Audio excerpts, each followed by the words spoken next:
Hi friends, welcome to our channel. இன்றைக்கி நம்ம இட்லி பொடி எப்படி செய்யலாங்கிறத நம்ம வீடியோவில் பார்க்கலாம். உளுத்தம்பருப்பு இந்த சின்ன டம்ளரால் 2 டம்ளர் நான் எடுத்திருக்கேன். அப்புறம் வெள்ளை எள்ளு பார்த்திங்கன்னா 50 கிராம் வெள்ளை எள்ளு. அப்புறம் பார்த்திங்கன்னா கருவேப்பிலை பார்த்திங்கன்னா ஒரு பிடி எடுத்திருக்கேன். அடுத்து எல்ஜி பெருங்காயம் எடுத்திருக்கேன். வரமிளகா பார்த்திங்கன்னா ஒரு 50 கிராம் எடுத்துக்கோங்க.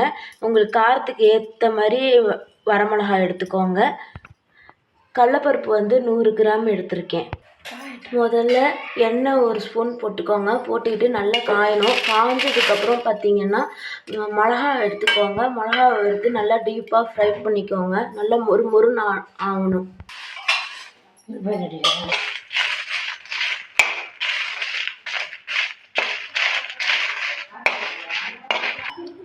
மிளகா பார்த்திங்கன்னா இந்த மாதிரி இருக்கணும், நல்லா வறுப்படணும். இப்போ வறுப்பட்டாச்சு. வெறும் இலுப்பச்சட்டியில் பார்த்திங்கன்னா உளுந்தப்பருப்பு வறுக்கணும்.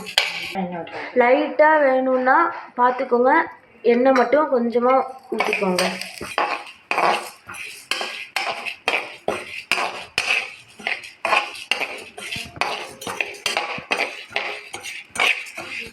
இப்போ பார்த்திங்கன்னா பொன் கலராக வரும்போது இப்போ எடுத்துருங்க.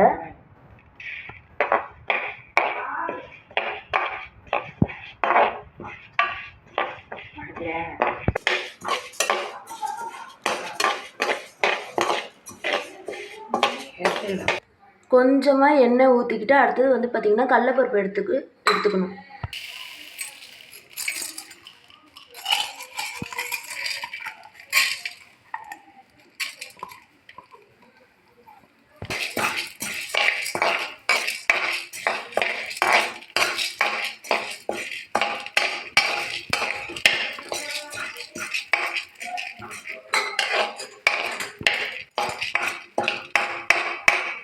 இப்போ பார்த்திங்கன்னா பொன்னிறமாக ஆனதுக்கப்புறம் பார்த்திங்கன்னா எடுத்து வேறு ஒரு பவுலில் போட்டுருங்க.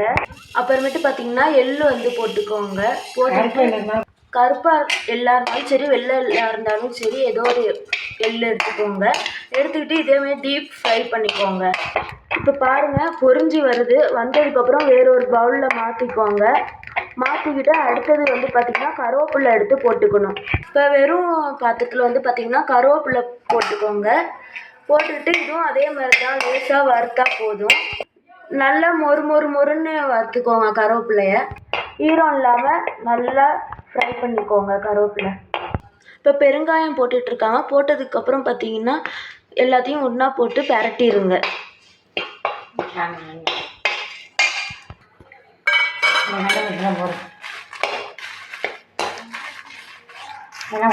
எல்லாம் போட்டிருக்காங்க. போட்டுட்டு ஒரே ஒரு பெரட்டு, லைட்டாக ஒரு பெரட்டு மட்டும் பெரட்டிட்டு ஆஃப் பண்ணிடுங்க. ஸ்டவ் ஆஃப் பண்ணிடுங்க.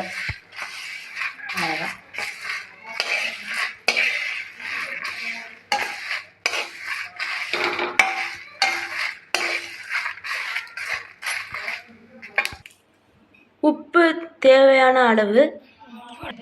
இப்போ பார்த்தீங்கன்னா ஃப்ரெண்ட்ஸ், இப்போ இட்லி பொடி ரெடி ஆகிடுச்சு friends. Thank you so much. Please share and subscribe and comment.